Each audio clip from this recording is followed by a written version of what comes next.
अस्सलामुअलैकुम व्यूवर हमेशा की तरह थोड़े अगे छोटी जी एक रिक्वेस्ट करी दी है, चैनल में सबसक्राइब करो ताकि साड़ियाँ आने वाली वीडियो तुहाडे तक पहुँच सकन। तो लाइक भी कर दिया करो, शेयर भी कर दिया करो, कमेंट्स तो करना ना भुलिया जे। उसकी वजह की है कि तुहाडा मैनू फीडबैक मिलता रहता है तो तुहानू कंस्ट्रक्शन के टिप्स वगैरह दसने हैं सारे। तो अज थोड़ा जिहा कंस्ट्रक्शन तो ये भी कंस्ट्रक्शन के हो जाता है तो वो महा कई घर कुछ इलाके ने सीम नहीं जाती है, सेम जो नमी कह सकते हैं द्वारा की नमी नहीं जाती है तो वो बड़े हल कढ़ छड़ते हैं मिस्त्रियों को भी, सारे बड़े वेखी दे तजर्बे कर करके वो फिर नहीं जाती है। वह फिर एक फैंसी जहा हल है तो वो फैंसी हल की है वो असी तुहानू दिखाने वही अज साड़ी दीवार की नहीं जा रही। पहला आम शीट लगाई है, आम शीट तो बाद नहीं कोई मसला हल होया, तो बाद असी हुण ये ला रहे हैं जनाब की कहते हैं शाही अली नज़ा साहब PVC पैलिंग लगा रहे हैं असी। अच्छा तो आओ तुहानू दिखाइए शाह जी जी शीट इसका की रेट जे? ये मिल जाएगी 280 रुपये की। सही। अच्छा शाह लगा रहे हैं शीट तो यदा रेट है 280 रुपये मार्केट रेट। तो शाह जी फैंसी होंगी या फ्लैट होंगी है कि या कोई दूसरी भी होंगी है? ये जिवें दी आखो उवें दी मिल जाएगी। सिंदरी आंदे हो सही है, ठीक है कि यार फैमिली दी है सिंदरी ये बननी चाहिए, वो भी बन जाती है, वो भी बन जाती है। तो थोड़ा सा सानू टाइम दोगे अपना? अच्छा ये केड़े किल यूज होंगे ने थोड़ा ना अपना तारफ करा दे जी। अस्सलाम वालेकुम भाईजान, रज़ाबाद कर रहा हूँ। ये पैलिंग है सेम के लिए, ठीक है। इससे सेम आपकी दीवार पे है ना, वो सेम इसके पीछे रहेगी, आगे नहीं आएगी। अभी ये लगाई है ना, ये भाई ने शीट लगाई हुई थी कि सेम छुप जाए, हाँ जी, मगर सेम नहीं। देखें आपके सामने ये सारा हरा दिया इसे, नहीं सही हुई। अब ये लग रही है ना, ये लग के तकरीबन भाई के 10 साल सुकून से गुजर जाएंगे। अगर इसे नोक वाली चीज़ ना कोई लगे, नोक वाली चीज़ लगेगी तो जब भी खराब होगी। बच्चों से बचा और बच्चों से बचा कर रखनी है, ठीक है। आपके सामने ये लगा रहे हैं। अच्छा जी नुकसान की है, फायदा की है? नुकसान मसला ज्यादा इसका नुकसान ये है कि नोक वाली चीज़ ना लगे कि बच्चे पेंसिल वगैरह, पेंचकस या छुरी वगैरह वो ना लगे। अच्छा यह शीट का साइज की जे? ये 9.5 फुट लंबी है, 10 इंच चौड़ी है। अच्छा जी यह शीट है साढ़े को 9.5 फुट लंबी है जी, 10 इंच चौड़ी।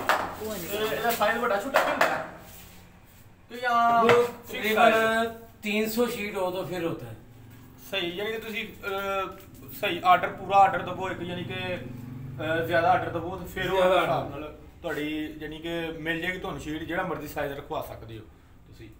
अच्छा तो शाह जी यह की ला रहे हो, की चीज़ है? ये क्लिप है। अच्छा ठीक है, क्योंकि कील जंग लग जाता है, कील तर जाती है, अपना साथ छोड़ जाती है। सही है, ये साथ नहीं छोड़ेगा। ठीक हो गया। शाह जी कितने इंच का किल यूज करते हो? तकरीबन पौनी इंच कर, पौनी इंच का किल यूज होता है। अच्छी शीट कितने दी है? अच्छी शीट जो है 10 इंच, इतनी जितनी ये चौड़ी है 10 इंच, वो तकरीबन 550 रुपये की है। सही है। 10 इंच बाय 9 9.5 फुट, 9.5 फुट। जो इसमें 16 इंच की, ठीक है, वो 900 रुपये की शीट है। 16 इंच की 900 रुपये, 16 इंच चौड़ी है, 16 इंच की चौड़ाई इसकी 16 इंच है, लंबाई 9.5 फुट है। ठीक हो। अच्छा लंबाई यदि वो 9 फुट 9.5 प्योर चाइना से आती है, प्योर चाइना से 9.5 फुट इसकी लंबाई है और 10 इंच चौड़ाई, और जो 16 इंच की है वो उसकी भी 9.5 फुट लंबाई, 9.5 फुट लंबाई। लंबाई तकरीबन स्टैंडर्ड साइज ही है 9.5 फुट, और दूसरा 16 इंच की भी मिल जाती है। अगर आपको स्पेशल बनवाना चाहते हैं, स्पेशल आर्डर देंगे ना तो वो भी मिल जाएगी, लेकिन वो कम से कम 300 शीट का आर्डर होगा। तो ये गुजरावाला में काम करते हैं। अगर किसी को ज़रूरत हो तो मैं अली रज़ा शाह साहब का नंबर शो कर दूंगा आपको, अगर किसी को ज़रूरत हो कमेंट्स में मांग लें। तो अगर शीट लगवानी हो किसी ने गुजरावाले अपने नज़दीक का मौके वज़ीराबाद इस तरह, तो आप रब्ता कर सकते हैं। तो ये ज़रा दिखाई ना हाँ सारी दिखाई ये दिखा दे कम कर लेंगे। ये देखें, ये क्लिप है, ये की लगा, इसमें सुराख बने ना, इस सुराख में सुकून से ये लगा देना। इससे ये है कि आपकी मजबूती हो जाएगी, ये शीट जो ना उतरेगी नहीं। कल को आप डिजाइन चेंज करना चाहते हो ना, ये आपकी शीट उतर जाएगी, इतना पीस टूटेगा। ठीक हो, ये जो जहाँ पे कील लगा रहे हो ना क्लिप, इतना सा पीस टूटेगा, ठीक है। ठीक हो, दोबारा आप कहीं और लगाते हो या आपकी जगह टूट गई है, आप यहाँ पे लगा सकते हो। ठीक हो, ठीक है, ये दोबारा उतर के दोबारा फिर लग जाएगी। ठीक हो। जी पिछे शीट लगी है ना भाई, ए वैसे लगाई सी ਜਿਹੜੀ ਆਮ ਸ਼ੀਟ ਹੁੰਦੀ ਹੈ ਜਿਹੜੀ ਯੂਜ਼ ਕਰਨੇ ਆ ਘਰਾਂ ਦੇ ਵਿੱਚ ਤੇ ਟਾਈਟ ਹੈ ਤੇ ਇਹਦੇ ਨਾਲ ਵੀ ਸਾਡਾ ਕੰਮ ਕਵਰ ਨਹੀਂ ਹੋਇਆ, ਪਿੱਛੇ ਪਲਸਤਰ ਹੀ ਇਹਦਾ, ਲੇਕਿਨ ਅਸਾਂ ਇਹਨੂੰ ਵੀ ਪਿੱਛੇ ਰਹਿਣ ਦਿੱਤਾ ਤੇ ਅੱਗੇ ਉੱਤੇ ਅਸੀਂ ਇਹ ਜਿਹੜੀ PVC ਕੀ ਕਿਹਾ PVC ਪੈਨਲ ਲਗਾ ਰਹੇ ਆ ਜੀ ਉੱਪਰ। ਠੀਕ ਹੈ, ਤੇ ਦੇਖਦੇ ਆ, ਤੁਸੀਂ ਦੇਖੋ ਕੰਮ ਨੂੰ ਵੀ।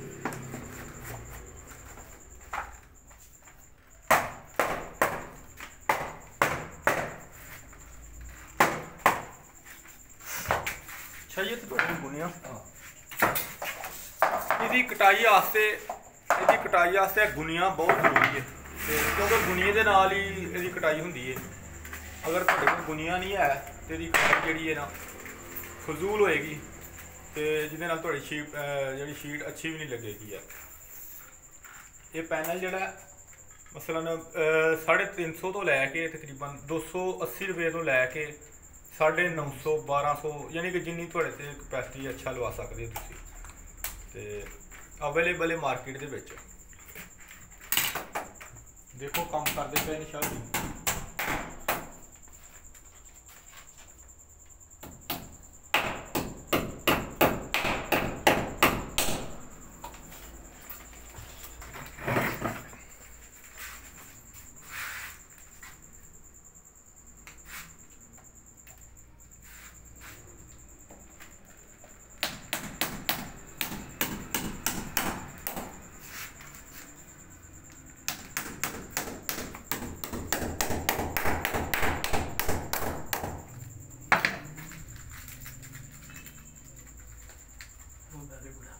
यह शीट है जी 9.5 फुट की लंबाई है, 10 इंच चौड़ाई, 16 इंच चौड़ाई भी मिल जाती है। लंबाई है जी 9.5 फुट की।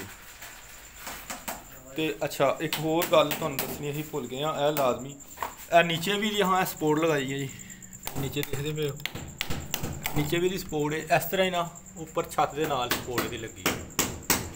इनू शाह जी की कहते हैं सपोर्ट गोला, इसका अपना गोला ही है डिजाइन में। ठीक हो गया, जिस तरह का आपका पैनल होगा ना डिजाइन, उसी तरह का डिजाइन होगा।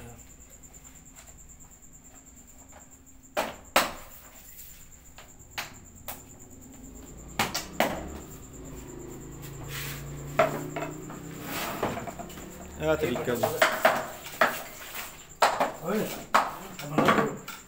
ਇਹਦੇ ਨਾਲ ਲੱਕੜੀ ਨਾਲ ਜ਼ਰਾ ਖਰਾਬ ਨਹੀਂ ਹੁੰਦਾ। ਅੱਛਾ ਇਹਦਾ ਇੱਕ ਬਹੁਤ ਅਹਤਿਆਤ ਕਰਨੀ ਪੈਂਦੀ ਹੈ, ਪੀਸ ਤੇ ਕੋਈ ਪੈਰ ਨਾ ਆਏ ਤੇ ਪੀਸ ਦੇ ਉੱਤੇ ਕੋਈ ਵਜ਼ਨ ਨਾ ਆਏ। ਉਹਦੀ ਵਜ੍ਹਾ ਕੀ ਹੈ ਕਿ ਇਹਦਾ ਡੈਮੇਜ ਹੋਣ ਦਾ ਖਤਰਾ ਹੁੰਦਾ। ਪਲਾਸਟਿਕ ਹੈ ਨਾ, ਹਾਂਜੀ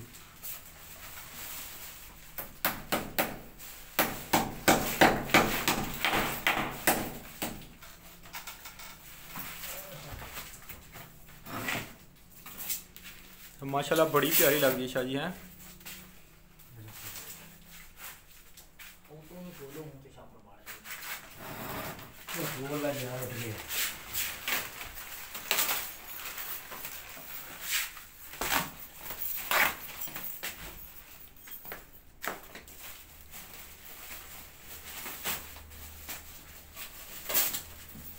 अच्छा ਇਹਦਾ अच्छी तरह छापर उतार के फिर लगाना है। तो कुछ लोग कहते हैं जी छापा रहन दो, फिर उसकी वजह से सही बैठती नहीं शीट है। 9.5 फुट के उन्होंने एक सपोर्ट लगाई है, 2 पर 3 और एक सपोर्ट लगी है। नेक्स्ट वीडियो में फिर मिलांगे। अल्लाह हाफिज़।